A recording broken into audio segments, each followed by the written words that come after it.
Hello guys, welcome to compete minds.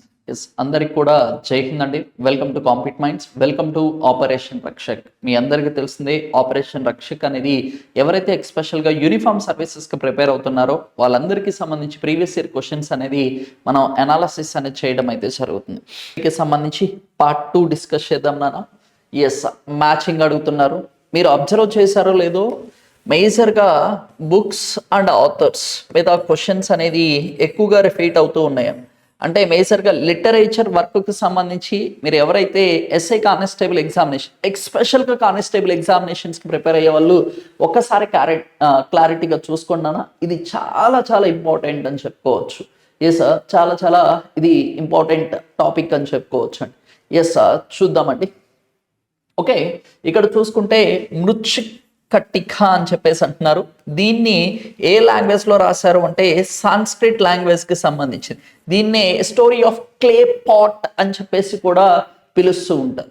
దీన్ని ఎవరు రాశారు?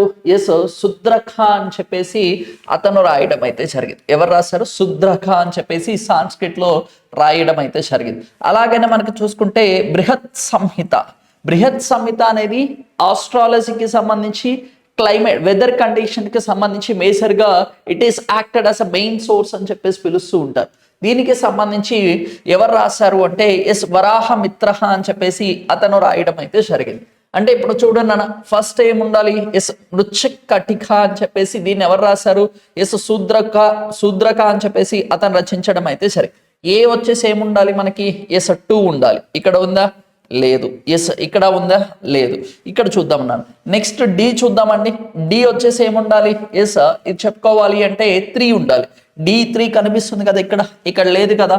ఎస్, ఇలా చూడండి. అంటే ఇక్కడ మీకు తెలిసిన వాటినైనా ఒకసారి క్లారిటీగా చూసుకోవడానికి ట్రై చేయండి. అంటే ఎక్కువ టైం అనేది వీటి మీద ఇన్వెస్ట్ చేయొద్దండి. ఎస్, అలాగనే మనకి మేజర్గా చెప్పుకోవాలి అంటే ముద్ర రాక్షసము, ఇది వచ్చేసి మనకి విశాఖ దత్త వచ్చేసి రచించడం అయితే జరిగింది. ముద్ర రాక్షసం ఎవరండి? విశాఖ దత్త గారు వచ్చేసి రచించడం అయితే జరిగింది. ఎక్స్పెషల్గా political conditions of the Chandragupta మౌర్యకి సంబంధించి అందులో ఆయన పుస్తకంలో వచ్చేసి ఎస్ ప్లేస్ చేశారు అని చెప్పేసి చెప్పుకోవచ్చు అండి. ఎస్, అది కూడా ఒకసారి క్లారిటీగా చూసుకోండి, ఇంపార్టెంట్ అని చెప్పుకోవచ్చు. అలాగనే మనకి అమరకోశము, ఇది కూడా చాలా ఇంపార్టెంట్ అని చెప్పుకోవచ్చు. అమరకోశం వచ్చేసి ఎవరు రచించారు అంటే అమర నరసింహ అని చెప్పేసి అతను రచించడం అయితే జరిగింది. ఇవన్నీ కూడా మనకి లిటరరీ వర్క్స్ అని చెప్పేసి పిలుస్తూ ఉంటామండి. అలాగనే ఇవి ఏన్షియంట్కి సంబంధించినవి, మెడివల్కి సంబంధించినవి, మోడర్న్కి సంబంధించిన ఒకసారి books and authors or literary వర్క్స్కి సంబంధించి ఒకసారి క్లారిటీగా చూసుకోండి. లాస్ట్ క్లాస్లో మనం చూసుకుంటే ఎస్, హిస్టరీ ఆఫ్ ఇండియా అని చెప్పేసి ఒకటి ఉంది. రొమిల్లా థాపర్ వచ్చేసి రచించారు అని చెప్పేసి డిస్కస్ చేసాం కదండి. అలాగా మనకి అట్లీస్ట్ మీరు ఇంపార్టెంట్ బుక్స్ అనేవి హిస్టరీకి సంబంధించి ఒక లిస్ట్ అనేది మెయింటైన్ చేయండి. ఎందుకంటే వీటి మీద చాలా వస్తున్నాయి కదండి. అలాగనే అబ్దుల్ ఫజల్ అని చెప్పేసి అక్బర్ నామా అని చెప్పేసి అతను రచించారు అని చెప్పేసి డిస్కస్ చేసాం. హర్ష చరితం వచ్చేసి హర్షవర్ధన్ గారికి సంబంధించిన ఎస్ అతని యొక్క హిస్టరీ అని చెప్పుకోవచ్చు. దాన్ని ఎవరు రాశారండి? కల్హన గారు వచ్చేసి రాయడం అయితే జరిగింది. ఎస్, ఆ పాయింట్ ఒకసారి కల్హన వచ్చేసి రాజతరంగిని వచ్చేసి రచించారు. బాణభట్ట గారు వచ్చేసి హర్ష చరితం అనే దాన్ని రచించడం అయితే జరిగింది. హర్షవర్ధన్ గారికి సంబంధించి చెప్పుకోవాలంటే 3 బుక్స్ అని చెప్పేసి పిఎన్ఆర్ అని చెప్పేసి మనం చాలా క్లాసుల్లో కూడా డిస్కస్ చేసాం నాన్న. ఎస్, ఆ పాయింట్స్ ఒకసారి క్లారిటీగా చూసుకోండి, ఇంపార్టెంట్ అని చెప్పుకోవచ్చు. నెక్స్ట్ అసర్షన్ రీజన్ కి సంబంధించి Pulakeshin two defeated the Harshavardhana. Reason వచ్చేసి want to expand his kingdom in north India అంటున్నారు. ఇక్కడ ఏమంటున్నాడు? 2వ పులకేసిన్ వచ్చేసి హర్షవర్ధన్ ని ఓడించారు అంటున్నారు. ఎస్, ఓడించడం అయితే జరిగింది. ఇప్పుడు 1618 ADలో వచ్చేసి ఓడించారు. ఇక్కడ ఈ యుద్ధం తర్వాత they are marked as a boundary as a Narmada river వచ్చేసి ఒక బౌండరీ కింద ఫిక్స్ చేసుకోవడం అయితే జరిగింది. కాకపోతే ఈ పులకేసిన్, 2వ పులకేసిన్ యొక్క మెయిన్ గోల్ ఏంటి? సౌత్ ఇండియా మొత్తాన్ని, ఎస్, సదరన్ ఇండియా మొత్తానికి కూడా అతని యొక్క కింగ్డమ్ ని ఎక్స్పాండ్ చెయ్యాలి అని చెప్పేసి ఎస్ టార్గెట్ పెట్టుకున్నారు. దక్షిణ భారతదేశం డక్కన్ ప్రాంతానికి అతని యొక్క సామ్రాజ్యాన్ని వ్యాప్తి చేయాలి, దీన్ని ఎక్స్టెండ్ చేయాలి అని చెప్పేసి టార్గెట్ పెట్టుకున్నారు. ఇక్కడ ఏమంటున్నాడు? Expand his Kingdom to the northern India అంటున్నాడు. నదరన్ ఇండియాకి కాదు, సదరన్ ఇండియాకి సంబంధించి ఇన్ మేజర్ గా ఒక టార్గెట్ అనేది పెట్టుకోవడం అయితే జరిగింది. ఇప్పుడు ఏంటి? అసర్షన్ ఈజ్ కరెక్ట్ అండి. ఓకేనా? అసర్షన్ ఏంటి? ఇది కరెక్ట్ అని చెప్పుకోవచ్చు. రీజన్ అనేది ఏంటి? రాంగ్. ఎస్ రీజన్ అనేది ఏంటి రాంగ్. ఇక్కడ బోత్ ఆర్ ట్రూ అంటున్నాడు. ఈ బోత్ అనే దాన్ని అసలు తీసేసేయండి. A is true but R is false అంటున్నాడు. A is false R is true అంటున్నారు. A is correct, assertion is correct, but reason is false statement అని చెప్పుకోవచ్చు. ఎస్ ఇంత పెద్ద క్వశ్చన్ ఇచ్చాడు నాన్న. ఇది కానిస్టేబుల్ అడిగాడు, ఎక్కడో కాదు కానిస్టేబుల్. నీకు ఇది ఒక్క పాయింట్ ఐడియా ఉంటే ఓకే. నా పులకేసిన్ II అనే అతను వచ్చేసి దక్షిణ భారతదేశానికి అతని యొక్క సామ్రాజ్యాన్ని వ్యాప్తించాలి అని చెప్పేసి మేజర్ గా అనుకున్నాడు. అయితే ఈ హర్షవర్ధన్ ని మనకు మేజర్ గా చెప్పుకోవాలి అంటే ఓకే 1618 లో వచ్చేసి ఓడించడం అయితే జరిగింది. అప్పుడు నర్మదా రివర్ ని, నర్మదా నది ఏదైతే ఉందో దాన్ని బౌండరీ కింద కూడా ఫిక్స్ చేసుకోవడం అయితే జరిగింది. ఎస్ ఆ పాయింట్ ఒకసారి క్లారిటీగా చూసుకోండి, ఇంపార్టెంట్ అని చెప్పుకోవచ్చు. పులకేసిన్ గారు వచ్చేసి మేజర్ గా 1610 దగ్గర నుంచి 1642 వరకు వచ్చేసి భారతదేశాన్ని అతను రూల్ చేయడం అయితే జరిగింది. ఎస్ బాదామి చాళుక్యర్స్ కి సంబంధించిన పర్సన్ అని చెప్పుకోవచ్చు. ఎప్పుడైనా మీకు పులకేసిన్ II కనిపిస్తే మాత్రం ఐ హోల్ ఇన్స్క్రిప్షన్ అనేది గుర్తుండాలి. ఐ హోల్ ఇన్స్క్రిప్షన్ అనేది 19 లైన్స్ సాంస్క్రిట్ లాంగ్వేజ్ లో వచ్చేసి ఉండడం అయితే జరిగింది. ఎస్ ఐ హోల్ ఇన్స్క్రిప్షన్ కి సంబంధించి ఇది కూడా ఒకసారి క్లారిటీగా చూసుకోండి, చాలా చాలా ఇంపార్టెంట్ అని చెప్పుకోవచ్చు.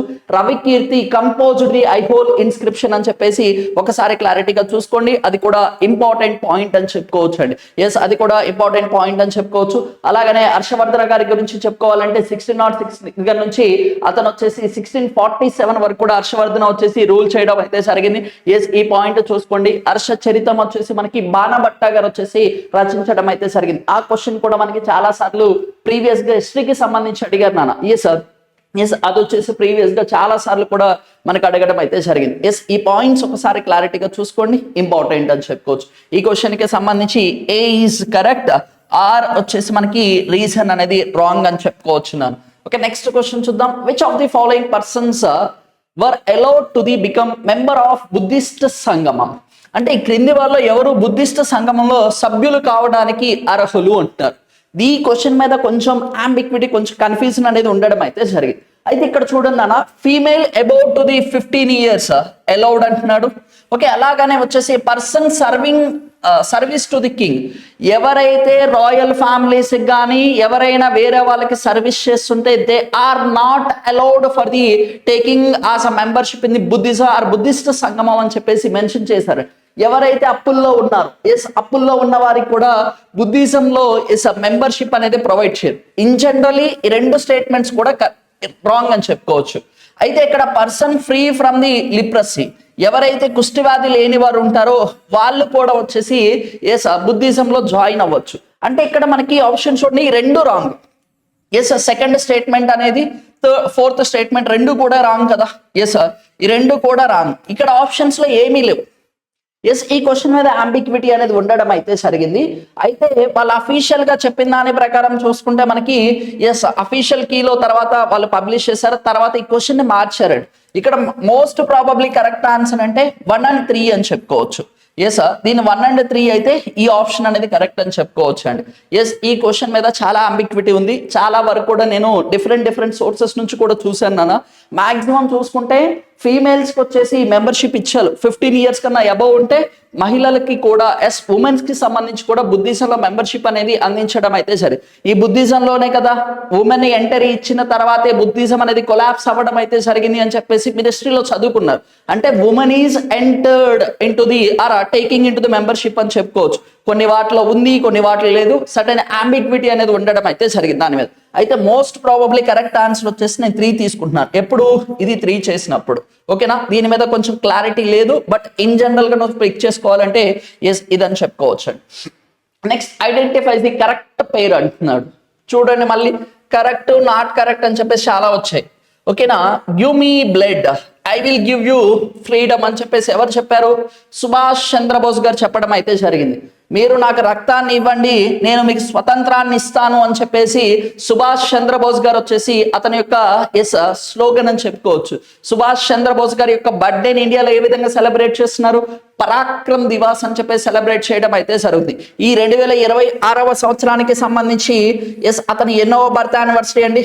ఎస్ 129th బర్త్ యానివర్సరీ అని చెప్పుకోవచ్చు. బర్త్ యానివర్సరీ పరాక్రమ్ దివాస్ ఎప్పటి నుంచి సెలబ్రేట్ చేస్తున్నారు? 2021 దగ్గర నుంచి సెలబ్రేట్ చేయడం అయితే జరుగుతుంది. ఇక్కడ మహాత్మా గాంధీ గారు అన్నారు, ఇది wrong. Do or die slogan Subhash Chandrabose గారు అంటున్నారు.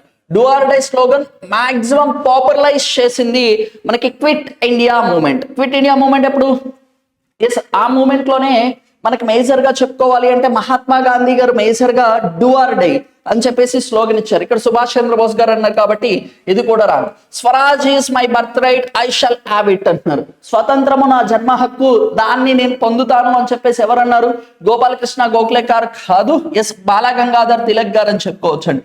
ఎస్, బాలగంగాధర్ తిలక్ గారికి సంబంధించిన ఎస్ ఫేమస్ స్లోగన్ అని చెప్పుకోవచ్చు. ఎస్, ఇక్కడ వచ్చేసి independence through non violence must be our aim అని చెప్పేసి ఇతను జవహర్లాల్ నెహ్రూ గారు mostly inspired to the inspiration ఎక్కడ నుంచి తీసుకున్నారు అంటే మహాత్మా గాంధీ గారి దగ్గర నుంచి ఇన్స్పిరేషన్ తీసుకోవడం అయితే జరిగింది.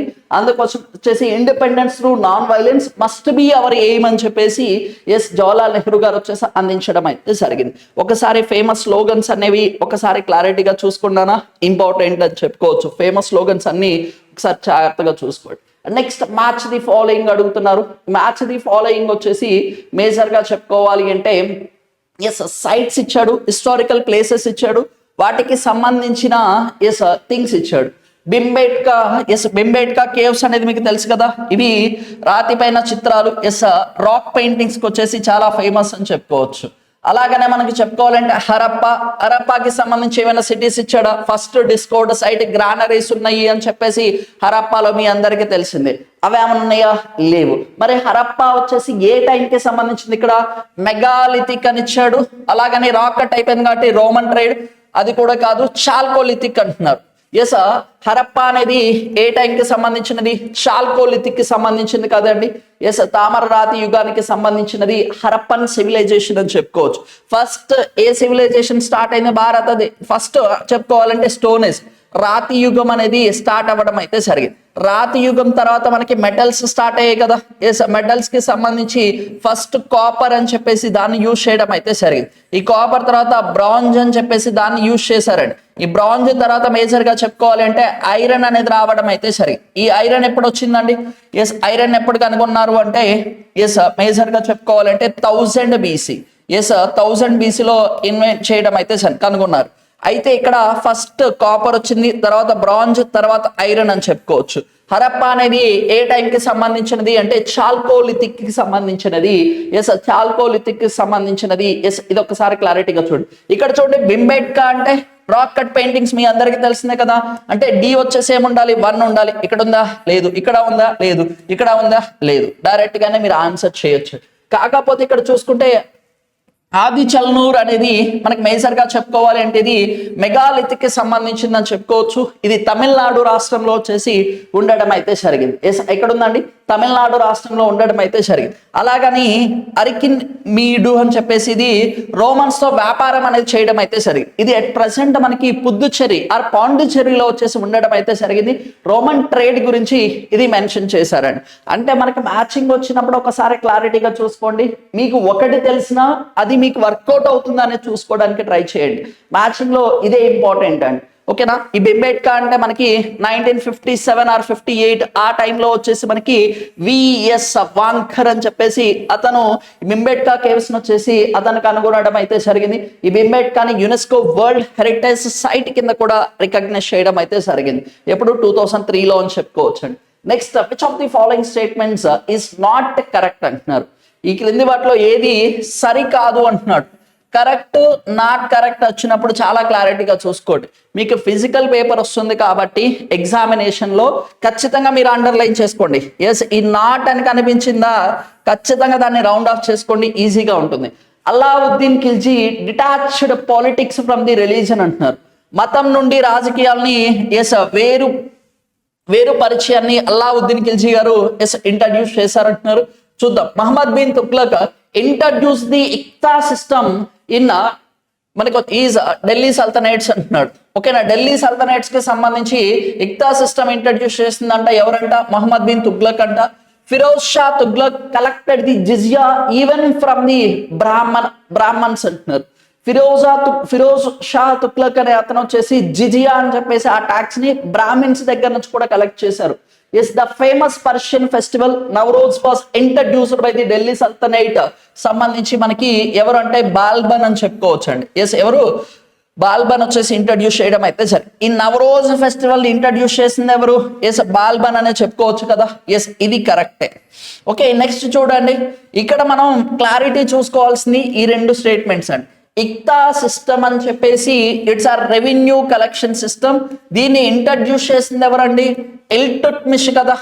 ఎస్ ఢిల్లీ సల్తనేట్స్ కి సంబంధించిన he's considered as a real founder అని చెప్పేసి పిలుస్తూ ఉంటారు.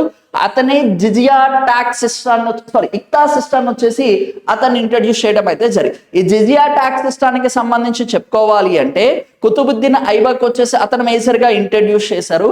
ఇక్కడ మేజర్ గా చెప్పుకోవాలి అంటే దీనికి సంబంధించి హిందూస్ లో ఎవరైతే హైయెస్ట్ క్లాస్ వాళ్ళు ఉంటారో ఎస్పెషల్ గా నాన్ ముస్లిమ్స్ అనే వాళ్ళు కూడా ట్యాక్స్ పే చేయాలి. దాన్ని జిజియా ట్యాక్స్ అని చెప్పేసి పిలుస్తూ ఉంటారు. ఈవెన్ ఫ్రమ్ బ్రాహ్మణాస్ నుంచి కూడా కలెక్ట్ చేశారు అంటున్నారు.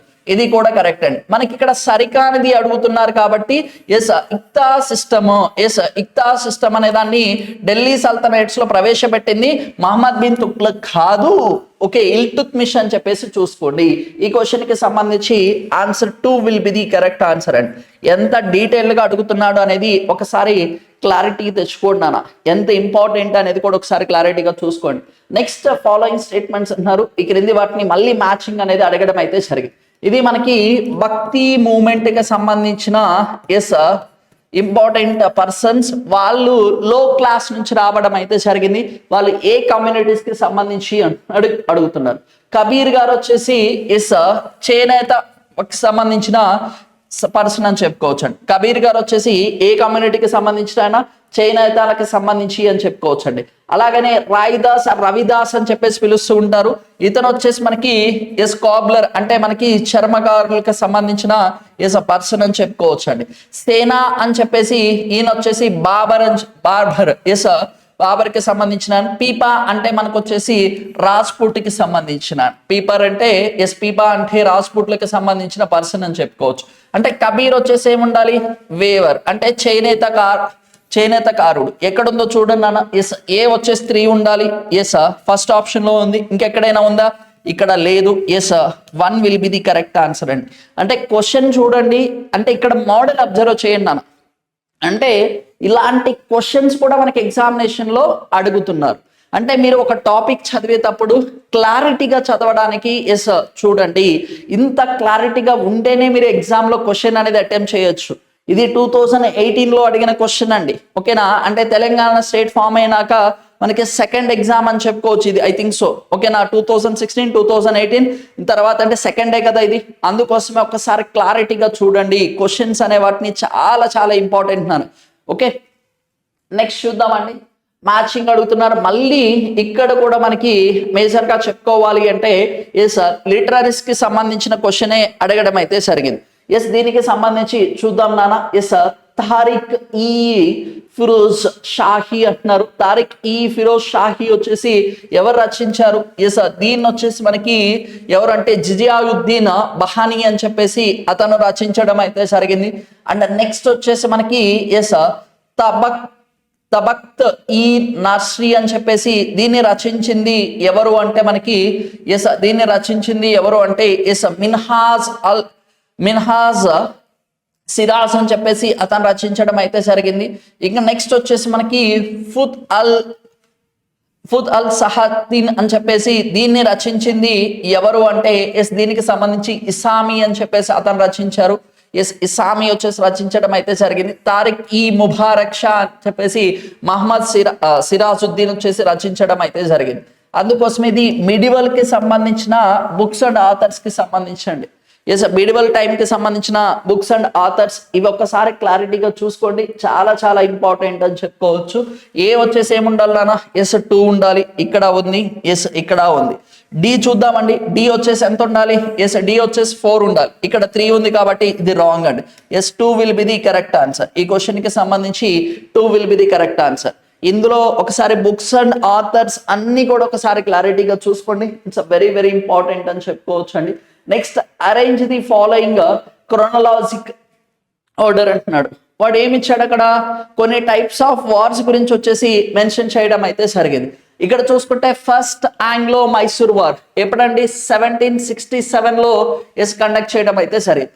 థర్డ్ కర్ణాటిక్ వార్ వచ్చేసి 1757లో వచ్చేసి దీన్ని ఆర్గనైజ్ చేశారు.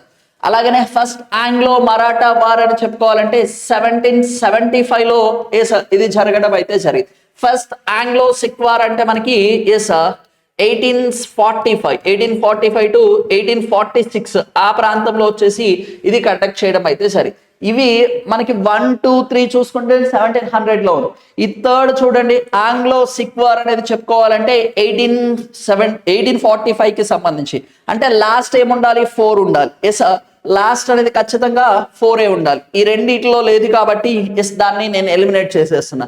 నెక్స్ట్ చూడండి 1767 అంటున్నాడు, 1757 అలాగనే 1775. నెక్స్ట్ ఏం రావాలి 2 రావాలి కదండి. ఫస్ట్ జరిగిందంటే థర్డ్ కర్ణాటిక్ వార్, సెకండ్ అంటే ఆంగ్లో మైసూర్ వార్ చెప్పుకోవచ్చు, థర్డ్ ఆంగ్లో మరాఠా వార్, తర్వాత మనం చెప్పుకోవాలంటే ఆంగ్లో సిక్ వార్ అని చెప్పుకోవచ్చు అండి. ఒకసారి అట్లీస్ట్ మీరు ఇయర్స్ అనేది క్లారిటీగా చూసుకోండి, ఇంపార్టెంట్ అని చెప్పుకోవచ్చు. ఇక్కడ మనం మేజర్ గా చెప్పుకోవాలంటే ఫస్ట్ ఆంగ్లో మైసూర్ వార్ కి సంబంధించి చెప్పుకోవాలంటే 1967 దగ్గర నుంచి 1767 దగ్గర నుంచి 1769 వరకు వచ్చేసి ఆ యుద్ధం అనేది కండక్ట్ చేయడం అయితే జరిగింది. ఇది చూసుకోవాలంటే 1757 దగ్గర నుంచి 1763 వరకు కూడా మనకి థర్డ్ కర్ణాటిక్ వార్ అనేది చేయడం అయితే జరిగింది. దీనికి సంబంధించి ఫస్ట్ ఆంగ్లో మరాఠా వార్ 1775 దగ్గర నుంచి 1782 ఆ ప్రాంతం వరకు వచ్చేసి దీన్ని కండక్ట్ చేశారు. ఒకసారి దీనికి సంబంధించిన ట్రీటీస్ అనేవి కూడా ఉన్నాయి. అవి కూడా ఒకసారి క్లారిటీగా చూసుకోండి. ఇఫ్ పాసిబుల్ జస్ట్ మీరు ఫస్ట్ టైం హిస్టరీ చదువుతుంటే వార్స్ కి సంబంధించి ఎప్పుడెప్పుడు ఏమేమి వార్స్ జరిగాయి అనేది ఒకసారి క్లారిటీగా చూసుకోండి, ఇంపార్టెంట్ అని చెప్పుకోవచ్చు. Next assertion reason in some places artisans and craft man participated in 1857 revolt అంటున్నారు. ఈ 1857 రివోల్టే మనకి దీన్నే ఫస్ట్ వార్ ఆఫ్ ఇండిపెండెన్స్ అని చెప్పేసి పిలుస్తుంటారు.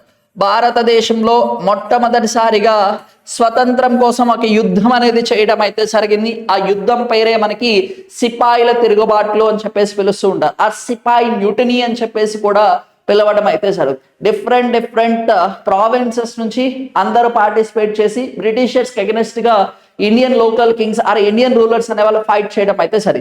కాకపోతే ఈ యుద్ధంలో గెలిచింది ఎవరు? బ్రిటిషర్స్ గెలవడం అయితే జరిగింది. అప్పుడు 1857లో ఇండియాకి సంబంధించిన రూలర్స్ దగ్గర ఏమైనా టెక్నాలజీ ఉందా? లేదు. మన దగ్గర గన్స్ లేవు. ఆరోస్ అండ్ బౌస్ అనేవి ఉండడం అయితే జరిగింది. వాళ్ళ దగ్గర చెప్పుకోవాలంటే గన్స్ ఉన్నాయి, అలాగనే ఫిరంగిలు అని చెప్పేసి వాటిని యూజ్ చేయడం అయితే జరిగింది. అందుకోసమే మనకి ఈ యుద్ధంలో ఓడిపోయాము అని కూడా చెప్పుకోవచ్చు అండి. ఇక్కడ చూడండి British economic policy destroyed the Indian village industries and మనకి హ్యాండీక్రాఫ్ట్స్ అంటున్నారు. మేజర్ గా చెప్పుకోవాలంటే ఏంటి, ఇండియాలో ఉన్న రా మెటీరియల్స్ అన్ని బ్రిటన్కి తీసుకెళ్లి అక్కడ ఇండస్ట్రియలైజేషన్ చేసి అక్కడ మ్యానుఫ్యాక్చర్ అయిన ప్రొడక్ట్స్ అన్ని తీసుకొని మళ్ళీ ఎక్కడ డమ్ చేశారు? ఇండియాలోనే కదా నాన్న. దానివల్ల ఏంటి, ఇండియాకి సంబంధించిన ఎవరైతే హ్యాండీక్రాఫ్ట్స్ ఉన్నారు అంటే మేజర్ గా చెప్పుకోవాలి అంటే చేనేత కార్మికులు అంటారు కదా, చేనేత వస్త్రాలకు సంబంధించిన వాళ్ళు మేజర్ గా ఎఫెక్ట్ అవ్వడం అయితే సరే. అందుకోసమే కదా స్వదేశీ మూమెంట్ అనేది కూడా ఇండియాలో తీసుకొని వచ్చాము. స్వదేశీ మూమెంట్ లో ఏంటి, బాయ్కాటింగ్ ది ఫారెన్ గూడ్స్ అని చెప్పేసి అది తీసుకొని వచ్చారు కదా. స్వదేశీ మూమెంట్ అనేది రావడానికి కూడా మెయిన్ రీజన్ ఇదే కదండి. ఇక్కడ చూసుకుంటే British economic policy destroyed village industries. ఒకప్పుడు మనం చూసుకుంటే ప్రతి ఇంట్లో కూడా ఏదో ఒకటి ఇన్కమ్ జనరేట్ చేసేవాళ్ళు. కాటేజ్ అండ్ టినీ ఇండస్ట్రీస్ అనేవి ఉండేవి. ఒకప్పుడు ఇంట్లో ఏం పని లేకపోయినా ఇస్త్రాకులు కుట్టుకుంటూ అయినా కానీ వాళ్ళ జీవనాన్ని సాధించేవాళ్ళు. ఇంకా మనకి ఎవరైతే అనిమల్ హస్బెండరీకి సంబంధించి ఉంటారో కార్డ్ అమ్ముకొని కానీ, లేదు అంటే గీకి సంబంధించి కానీ అలా చేస్తూ ఉండేవాళ్ళు, మిల్క్కి సంబంధించి. ఇప్పుడు చాలా వరకు కూడా ఏమయ్యాయి, అందరం కూడా బ్రాండెడ్ మీద డిపెండ్ అవుతూ ఉన్నాం. అందుకోసం మనకి కాటేజ్ టినీ ఇండస్ట్రీస్ అనేది కూడా మేజర్ గా డ్యామేజ్ అవ్వడం అయితే జరిగింది. మహాత్మా గాంధీ గారు మెయిన్ అతని యొక్క గోల్ కూడా ఏంటంటే విలేజెస్ లో ప్రతి ఒక్క హౌస్ హోల్డ్ కూడా ఏదో ఒక ఇన్కమ్ అనేది జనరేట్ చేయాలి. చేయగలిగితే ఆటోమేటిక్ గా వాళ్ళు వాళ్ళ ఫ్యామిలీకి సంబంధించి సెల్ఫ్ రిలయంట్ గా ఉంటారు. వేరే వాళ్ళ మీద ఆధారపడవలసిన అవసరం అనేది ఉండదు అని చెప్పేసి కూడా మహాత్మా గాంధీ గారు చెప్పడం అయితే జరిగింది. ఇక్కడ చూసుకుంటే both the statements are correct అండి. ఈ రెండింటిని తీసేసేయండి. ఇక్కడ చూసుకుంటే destroyed Indian villages and handicrafts అంటున్నారు. ఇది కూడా కరెక్టే కదండి. అలాగనే మనకి 1857 రివోల్ట్స్ లో మనకి మేజర్ గా సమ్ ప్లేసెస్ సంబంధించిన క్రాఫ్ట్ మ్యాన్స్ కూడా పార్టిసిపేట్ చేశారు. ఎందుకు? వాళ్ళకి వర్క్ లేదు, బికాస్ ఆఫ్ బ్రిటిషర్స్ కి సంబంధించే కాబట్టి ఇక్కడ both A and R assertion reason are true, R is the correct explanation of A అని చెప్పుకోవచ్చు. మీరు కొన్ని చోట్ల చూస్తే నాట్ అని ఉంటుంది నాన్న, ఈ రెండింటి కూడా రిలేషన్ ఉంది. అయితే ఇక్కడ మీరు అఫీషియల్ కీలో వెరిఫై చేసుకుంటే yes 4 will be the correct answer. Yes official key ప్రకారం చూసుకుంటే 4 విల్ బి ది కరెక్ట్ ఆన్సర్. ఇది కూడా ఒకసారి క్లారిటీగా చూసుకోండి, ఇంపార్టెంట్ అని చెప్పుకోవచ్చు. నెక్స్ట్ చూద్దామండి, ద మొఘల్ ఎంపరర్ స్టార్టెడ్ వచ్చేసి మనకి disintegrated faster after Nadir Shah and Ahmad Shah Abdali invasions అంటున్నారు. అయితే నాదిర్ షా, అహ్మద్ షా అబ్దాలీ దండయాత్రల తర్వాత మొఘల పతనం వేగవంతమైంది అంటున్నాడు. చూద్దాం రీజన్ వచ్చేసి the British east Indian company treated later Mughal emperors with great contempt అంటున్నారు. అయితే మనకి బ్రిటిష్ ఈస్ట్ ఇండియా కంపెనీ సంగమం కడపట్టి మొఘల్స్ అంటే లేటర్ మొఘల్స్ చక్రవర్తుల్ని ద్వేష భావంతో చూసెను అంటున్నాడు. అయితే మేజర్ గా చెప్పుకోవాలి అంటే ఎర్లీ మొఘల్స్ టైంలో మొఘల్ డైనాసిటీ అనేది ఒక ఎక్స్ట్రీమ్ పీక్ వెళ్ళింది కదా. మొఘల్ డైనాసిటీ ఎవరు ఏర్పాటు చేశారు? 1526 లో మనకి బాబర్ గారు వచ్చేసి ఏర్పాటు చేయడం అయితే జరిగింది. ఏ యుద్ధంతో? మొదటి పానిపట్ యుద్ధంతో ఢిల్లీ సల్తనేట్స్ ఓడిపోయారు. ఇబ్రహీం లోడి వచ్చేసి లాస్ట్ ఢిల్లీ సల్తనేట్ రూలర్ అని చెప్పుకోవచ్చు. లోడి డైనాసిటీకి సంబంధించి లాస్ట్, ఢిల్లీ సల్తనేట్స్ కి సంబంధించిన లాస్ట్ రూలర్ అని చెప్పుకోవచ్చు. ఈ యుద్ధంలో ఇబ్రహీం లోడి ఓడిపోయి వాళ్ళ యొక్క సామ్రాజ్యాన్ని మొత్తం కూడా బాబర్ గారి చేతిలో పెడితే బాబర్ గారు మొఘల్ సామ్రాజ్యాన్ని ఏర్పాటు చేయడం అయితే జరిగింది. ఈ మొఘల్ సామ్రాజ్యం ఔరంగజేబు తర్వాత మేజర్ గా చెప్పుకోవాలంటే ఎర్లీ మొఘల్స్ అనేది కంప్లీట్ అవ్వడం అయితే జరిగింది. ఇక్కడ మేజర్ గా మొఘల్ డైనాసిటీ డిస్ట్రాయింగ్ అనేది ఎక్కడి నుంచి స్టార్ట్ అయింది అంటే మేజర్ గా చెప్పుకోవాలంటే షాజహాన్, జహాంగీర్ టైంలోనే. షాజహాన్ ఏం చేశాడు? మొత్తం తెచ్చి ఆర్కిటెక్చర్స్ మీద ఇన్వెస్ట్ చేసేసి బిల్డింగ్స్ అన్ని కట్టడం అయితే జరిగింది. ఎక్కడి నుంచో మార్బుల్స్ తెచ్చి అవన్నీ కన్స్ట్రక్షన్ మీద మేజర్ గా అతను కాన్సన్ట్రేట్ చేశారు. అతని తర్వాత ఏంటి? జహాంగీర్ వచ్చాడు. నేను తక్కువ అని చెప్పేసి మనోడు కూడా స్టార్ట్ చేశాడు.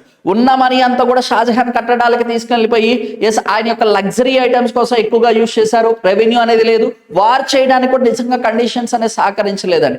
అలాంటి సిచ్యువేషన్స్ లో మొఘల్ డైనాసిటీ ఉంది. ఆ తర్వాత జహాంగీర్ కూడా సమ్ ఎక్స్టెంట్ వీక్ రూలర్ అని చెప్పుకోవచ్చు. తర్వాత ఔరంగజేబ్ వచ్చాడు. ఔరంగజేబ్ వచ్చేసి అతని యొక్క మైండే దట్టి మైండ్ అని చెప్పుకోవచ్చు.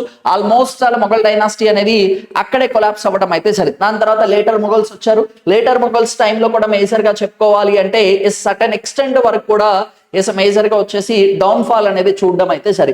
అయితే ఇక్కడ నాదిర్ షా అలాగనే అహ్మద్ షా అబ్దాలీ దండయాత్రల తర్వాత మొఘల్ పతనం అనేది వేగవంతమైంది అంటున్నారు. వీళ్ళ అటాక్స్ వల్ల ఇంకా డిస్ట్రాయ్ అనేది ఆల్రెడీ వీళ్ళు ఎండ్ పొజిషన్ లో ఉన్నారు. ఇంకా వీళ్ళు రావడంతో ఇంకా వాళ్ళ యొక్క డిగ్రేడేషన్ అనేది ఇంకా ఎక్కువగా ఉండడం అయితే సరే. British east Indian company treated later Mughals emperor has a great contempt. వాళ్ళు అలానే చూశారు. వీళ్ళకి ఫేక్ ప్రామిసెస్ చేసి వాళ్ళ దగ్గర ఉన్న రైట్స్ అన్నిటిని కూడా తీసుకోవడం అయితే జరిగింది. అలాగనే మనకి మేజర్ గా చెప్పుకోవాలంటే షా ఆలం షా 2 దగ్గర నుంచి ఏం చేశారు? దివానీ రైట్స్ అనేది లాక్కోవడం అయితే జరిగింది. అతనికి ఏదో ఆశ్రయించారు, ల్యాండ్ రైట్స్ మొత్తాన్ని కూడా తీసుకోవడం అయితే జరిగింది. మేజర్ గా చెప్పుకోవాలి అంటే గ్రేట్ కంటెంప్ట్ కింద చూడడం అయితే జరిగింది. ఇది కూడా కరెక్ట్ అండి. ఏ అండ్ 2 రెండు కూడా కరెక్ట్ అని చెప్పుకోవచ్చు. A is the correct explanation of R అని చెప్పుకోవచ్చు అండి. ఈ రెండు కూడా సరైనవి అని చెప్పుకోవచ్చు. They are towards the interrelation అని చెప్పుకోవచ్చు అండి. ఈ రెండు కూడా ఒక్క నిమిషం అండి. ఈ రెండింటికి సంబంధించి మేజర్ గా చెప్పుకోవాలి అంటే రెండు కూడా కరెక్ట్ స్టేట్మెంట్సే. ఈ రెండు కూడా మనకి మేజర్ గా చెప్పుకోవాలంటే కరెక్ట్ స్టేట్మెంట్స్ అని చెప్పుకోవచ్చు. కాకపోతే రిలేషన్ అనేది ఎలా ఉంది? కరెక్ట్, ఇది స్టేట్మెంట్ కరెక్ట్ అండి. రెండు స్టేట్మెంట్స్ కరెక్టే, but it's not relating to the both the statements. ఈ రెండింటికి సంబంధించి మనం మేజర్ గా చెప్పుకోవాలి అంటే నాట్ రిలేటింగ్ అని చెప్పుకోవచ్చు. ఎందుకు? నాదిర్ షా అండ్ అహ్మద్ షా అబ్దాలీ గారికి సంబంధించిన ఇన్వేషన్ తర్వాత ఎక్కువగా డౌన్ఫాల్ అని స్టార్ట్ అయింది. ఇదేం చెప్తున్నాడు? ఈస్ట్ ఇండియన్ కంపెనీ అనేది లేటర్ మొఘల్ రూలర్స్ కి సంబంధించి గ్రేట్ కంటెంట్ కింద చూస్తుంది అంటున్నాడు. అంటే ఈ రెండు స్టేట్మెంట్స్ కూడా నాట్ రిలేటెడ్ అని చెప్పుకోవచ్చు. ఇక్కడ 1 ఈజ్ ది కరెక్ట్ ఆన్సర్ అండి. బోత్ ఆర్ స్టేట్మెంట్స్ కరెక్టే, but R is the not correct explanation of the A కి సంబంధించి కరెక్ట్ కాదు. ఇక్కడ ఎవరి గురించి చెప్తున్నాడు? నాదిర్ షా అండ్ అహ్మద్ షా అబ్దాలీ గురించి, కాబట్టి ఇట్స్ నాట్ కరెక్ట్ అండి. కింద స్టేట్మెంట్ ఏమి ఇచ్చాడు? బ్రిటిష్ ఈస్ట్ ఇండియన్ కంపెనీకి సంబంధించి మొఘల్స్ కి సంబంధించి అందించడం అయితే జరిగింది. అదొకసారి క్లారిటీగా చూసుకోండి, important. For whom Tilak acknowledged him is political guru అంటున్నారు. అయితే మనకి తిలక్ అంటే బాలగంగాధర్ తిలక్ ఎవరిని తన రాజకీయ గురువుగా గుర్తించారు అంటున్నారు.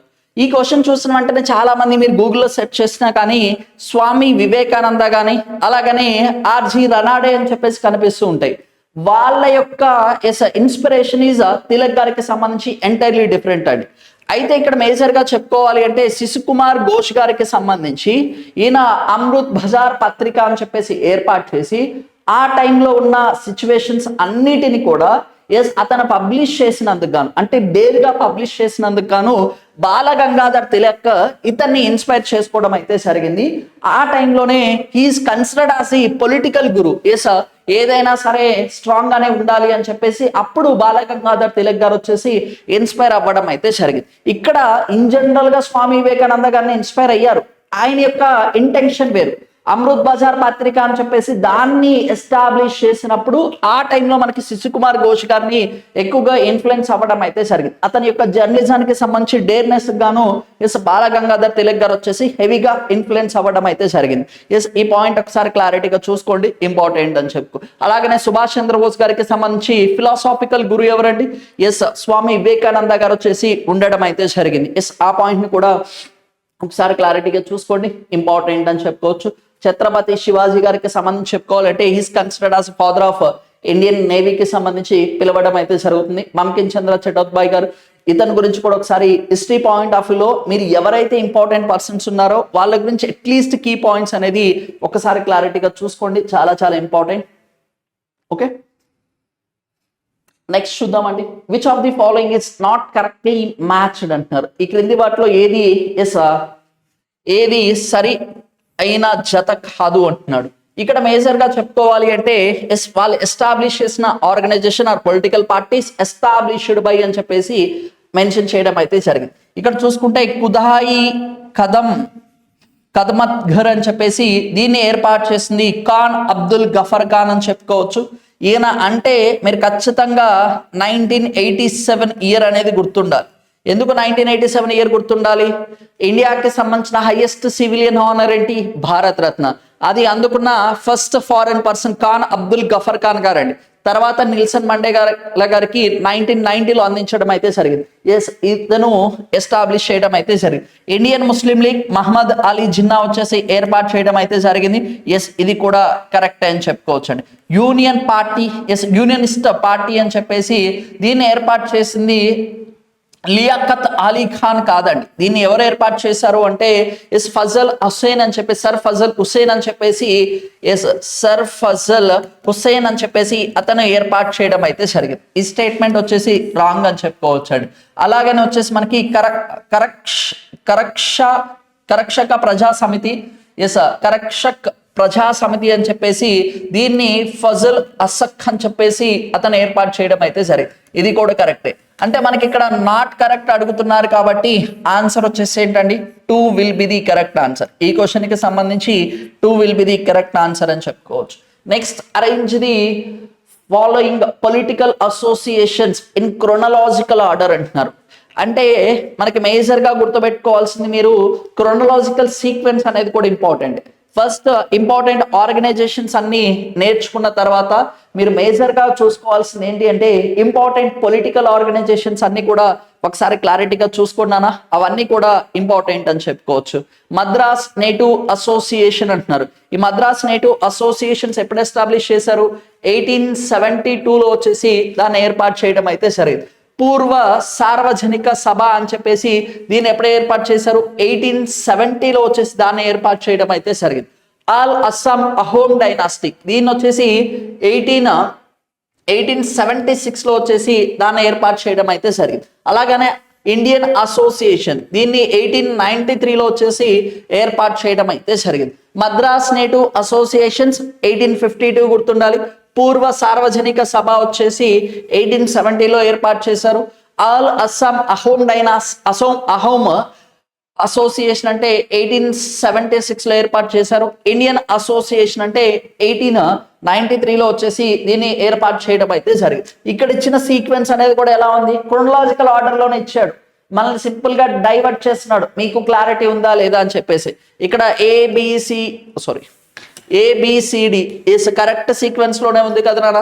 52 తర్వాత 70 వచ్చింది, 76 వచ్చింది, తర్వాత 93. వాడు ఇచ్చిన సీక్వెన్సే కరెక్ట్. కాకపోతే నీకు క్లారిటీ ఉందా లేదా అని చెప్పేసి ఎగ్జామినర్ నిన్ను టెస్ట్ చేస్తున్నాడు.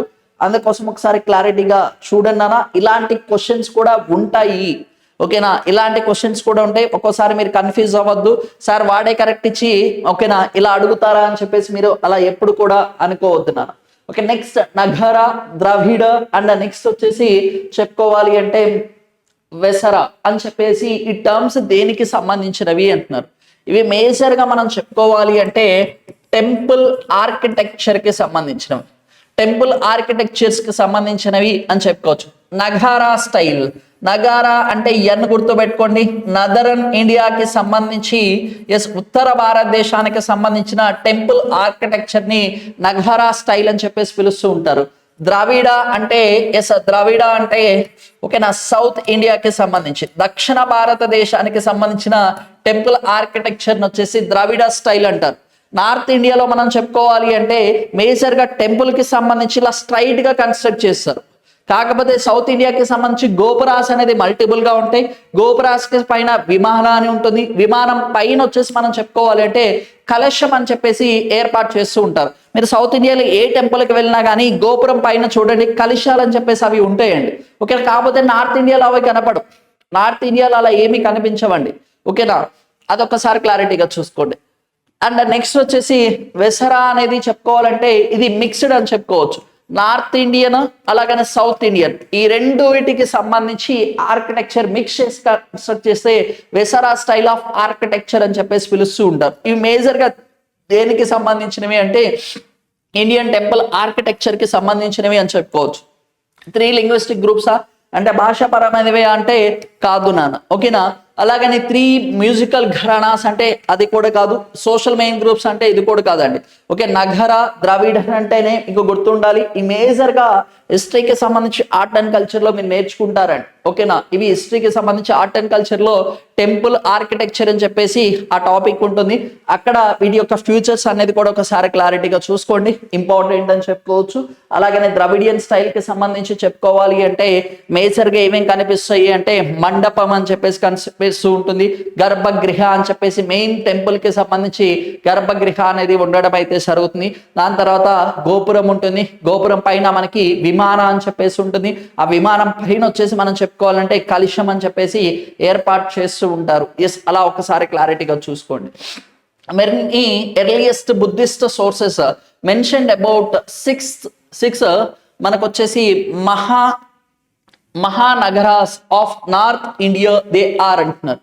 మేజర్గా మనకి చెప్పుకోవాలంటే ఎర్లీ బుద్ధిస్ట్ సోర్సెస్ అంటే ఉత్తర భారతదేశానికి 6 ముఖ్య నగరములుగా తరచుగా తొలి బుద్ధిస్ట్ గ్రంథాల్లో పేర్కొన్నాయి. అవి ఏమిటి అంటున్నాడు.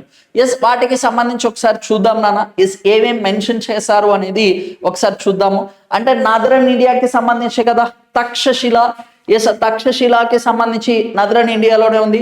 సాకేత అంటే ఏంటి? అయోధ్య అనే కదా. ఎస్, అయోధ్యకి సంబంధించిన ఓల్డ్ నేమ్ సాకేత అని చెప్పేసి పిలుస్తూ ఉంటారు. కోశల అనేది ఇట్స్ క్యాపిటల్ అని చెప్పేసి దాని తర్వాత దాని క్యాపిటల్ మార్చుకున్నారు అని చెప్పేసి డిస్కస్ చేశాం.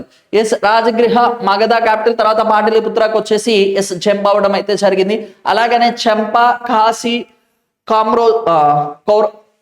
కోసంబి అనేది ఎస్ ఈ మేజర్గా చెప్పుకోవాలి అంటే ఈ 6 కూడా మనకి నదర్ ఇండియాకి సంబంధించిన ఓకే. తక్షశిల, సాకేత, రాజగృహ, చంప, కాశీ, కంబోజా ఈ 6 అనేది ఎక్స్పెషల్గా మనకి మేజర్గా మనకి ఎస్ నదరన్ ఇండియాకి సంబంధించిన మేజర్గా మెన్షన్ చేసిన మహానగరాస్ కింద మెన్షన్ చేయడం అయితే జరిగింది. ఎస్, అవి కూడా ఒకసారి క్లారిటీగా చూసుకోండి. ప్లేసెస్ అనేది కూడా ఇంపార్టెంట్ అని చెప్పుకోవచ్చు అండి. ఓకే.